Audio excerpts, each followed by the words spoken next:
Sutra number 4. Yallabdhva puman siddho bhavati amrito bhavati tripto bhavati. Narad ji now says that when you get bhakti, what will happen? What are the consequences? You see, he's the acharya. So he's not doing the marketing. After describing bhakti, he is enticing us. So we people seek benefits. What is the benefit we will get? So he is telling us in this sutra that those people who receive this bhakti, this is what they will get. So first of all, he says, siddho bhavati. They will become siddh. Now what is siddh? You see, these acharyas, they have written in small aphorisms. They have their own style of writing. Now they could have written in greater detail, but they have chosen to write in aphorisms like the Vedanta. Ved Vyasji writes one little verse, one little phrase, and then Shankaracharya writes a 20-page commentary on it. Ramanujacharya writes a 40-page commentary, and so on it goes.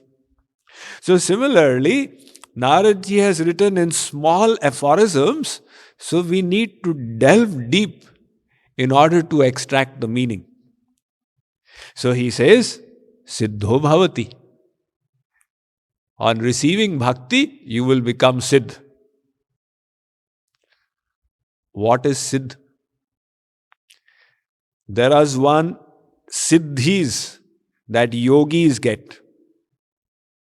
When they do Ashtanga Yoga sadhana and the mind starts getting concentrated, they develop different siddhis. Anima mahima murte laghima praptirindriyai prakamyam shruta drishteshu shakti preranamishita. To become light and start walking on the water. To become heavy that nobody can lift you up. To get some object from somewhere and manifest it out here. To become antaryami and read the other person's thoughts. But these mystic powers, they are all from the material realm. These are not divine powers. Anybody does the yoga sadhana, he gets these siddhis. So we are not to confuse that somebody who has got these siddhis is a God-realized saint. The God-realized saints, they shun all these things. Na yoga siddhi rapunar bhavam va vanchati yat padaraja prapanna. The Bhagavatam states that somebody who has love at the lotus feet of God is not interested in all these mystic powers. He is not even interested in getting the seat of Brahma or Indra or the kingship of the entire world. Why? Because he's got something beyond all that, which is divine love for God. So this divine love for God is such a treasure in front of which all these siddhis, they appear insignificant. That is why when Sri Ram had asked Kag Bhushundi mangu vara ati prasanna mohirana animadik siddhi apar nidhi moksha sakal sukha khan. He said, Kag Bhushundi, ask what you want. He is offering riddhi, siddhi, moksha. Kag Bhushundi says, my lord, I don't want all this. अविरल भक्ति विशुद्ध तव, श्रुति पुराण जेहि गाव, जेहि खोजत योगीश मुनि, प्रभु प्रसाद को पाव. Give me that divine love which big yogis and munis search for.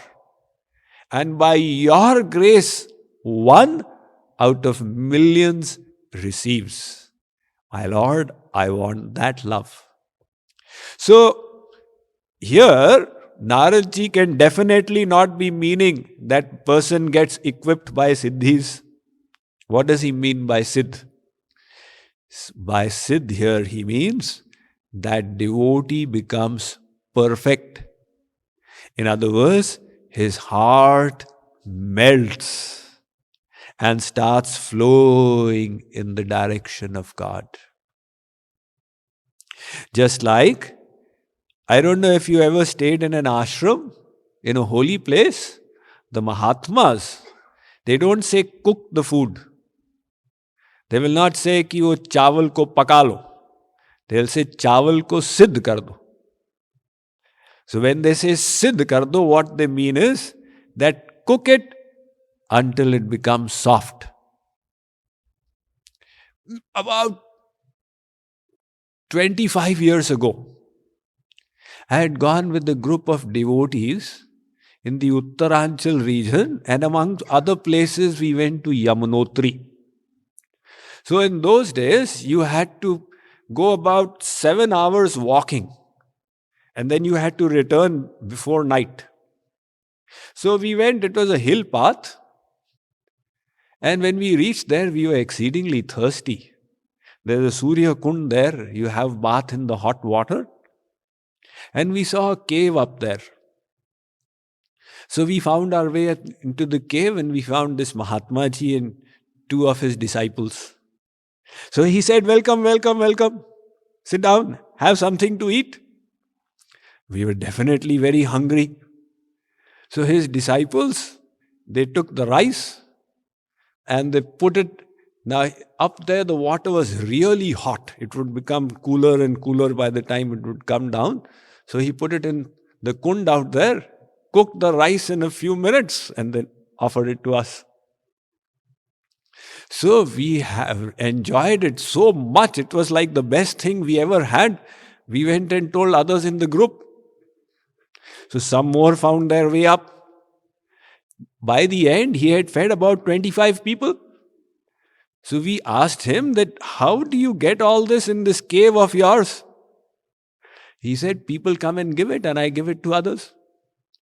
So these Mahatmas, the language they use is ki dal ko, chawal ko siddh kar do. And what they mean by that is, let it become soft. So Narad ji is also saying out here that this bhakti will perfect your heart and remove all the impurities and make it soft so that it melts in that love for God. So siddho bhavati, amrito bhavati. Again the word amrit has come. Amrito bhavati means, Narad ji is saying, it will make you immortal. It will liberate you from the cycle of life and death.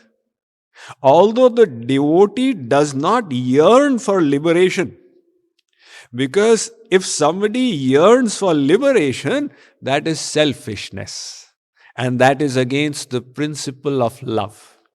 If you want to love God, then no selfishness.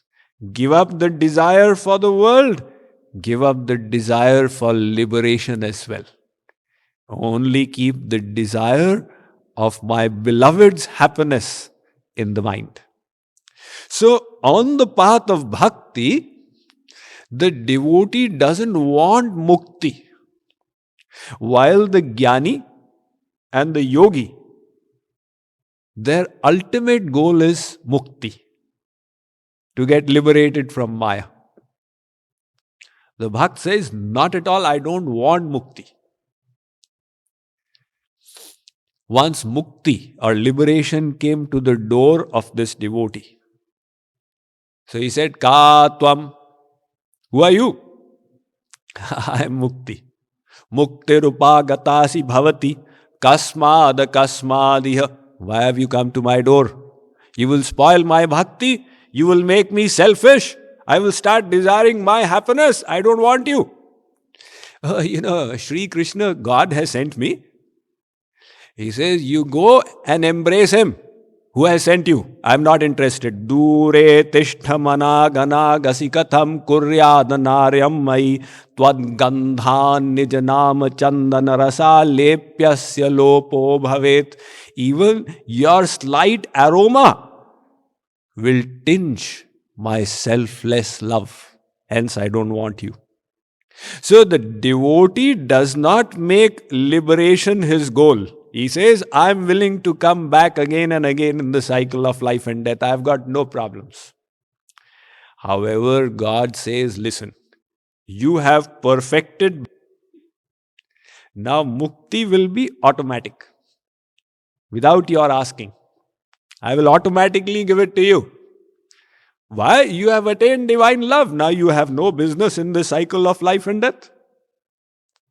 That is why one devotee says, Gopal iti shrutva tvam prachur kshira vanchaya shrito matuh stana kshira mapi labdhum na shaknuyam. He says, Oh Shri Krishna, I started loving you because I was very fond of milk. And I heard that you take care of the cows. So in your Golok, there must be lots of cows and I'll get a lot of milk. So that was the reason I started loving you. What was the consequence? The consequence was that in the cycle of life and death, in every lifetime, I had been drinking mother's milk, even in the animal species. But the consequence of loving you was that even that mother's milk was taken away from me, because I'm not going to come back in the cycle of life and death. In other words, when you love God, mukti or liberation is automatic. Yadi bhavati mukunde bhaktirananda sandra viluthati charanagre moksha samrajya lakshmi. This is explained very nicely by a Sufi saint. He says, दौलत मिली है इश्क की, अब और क्या मिले? Ishq is love for God. He says, दौलत मिली है इश्क की, अब और क्या मिले? वो चीज मिल गई है जिससे खुदा मिले. Now I have got that entity under whom God is. What else remains? When God himself has become a servant, everything else is secondary. That is why Kripaluji Maharaj writes, Haridasi hai mukti sab, sab hai jeev Haridas. Mukti or liberation is the maid servant of God. And all the souls in this world are the servants of God. Mahamudha jo Swami taji kardasi ki aas. That person who, rather than running after God, runs after God's maid servant, which is liberation, is not very intelligent. The intelligent person, he runs after God, and liberation is a side product. So Narad ji says that whether you like it or not, you will become immortal. And tripto bhavati. Tript means satisfied. So bhakti will satisfy you completely. The satisfaction that we have been searching for in endless lifetimes, and we never got it. I see in the American culture, This search is so intense. They establish a relationship. No, not satisfying. Next, still not satisfying. Next, still not satisfied. They go on. At the age of 70, 75, they are still engaged, disengaged. But the decision has still not come that there is no satisfaction here. The fact is that all of us have done this in endless lifetimes. We've made unlimited father, mother, sister, husband, wife, brother. This has gone on and on and on. And there was no satisfaction anywhere. Now, why was this search going on? The reason why this search was going on was because we have our original perfect relationship with God. He is our perfect beloved. He is our perfect friend. He is our perfect master, perfect child, perfect father. That relationship we have lost. And because of that, the dissatisfaction is there. I want it. And we go on searching and searching and searching.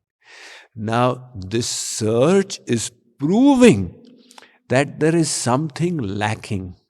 It's a pointer given by God.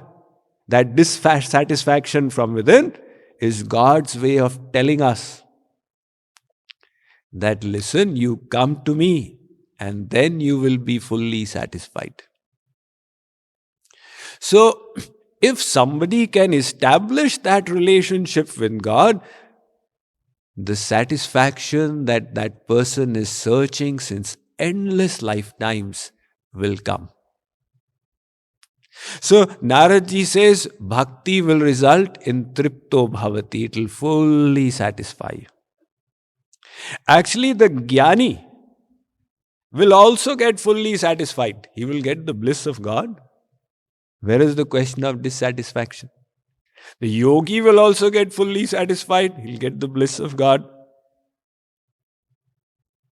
But the difference about bhakti is, in jnana, you are satisfied, that's it. The soul has merged into God and forever in that state. But bhakti is such a dynamic thing. You do bhakti, you will be fully satisfied. Then the hunger will arise again. Oh, I have not done any bhakti so far, I must do more. You do more, again you will be fully satisfied. Again you will wish to do more. In other words, this continuous satisfaction and ever increasing hunger. Bharahi nirantar ho hi na pure. Just like the rivers fall into the ocean, they keep on falling. And the ocean keeps receiving. And yet it never fills up. It's where it is. Similarly, this bhakti will be such. You've acquired knowledge of God, satisfied, desire, let me do more. You've done service of God and Guru, fully satisfied for a moment. Then after that you feel, let me do more. So it's a dynamic thing. Prema mein purnima nahi. One poet put it very nicely. He says, like the moon starts waxing until it reaches the full moon. After that, it starts waning.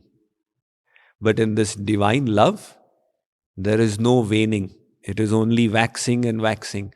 In other words, it's ever increasing. So you keep receiving and you keep doing more and more and more. So that tripti or satisfaction in bhakti is a dynamic state.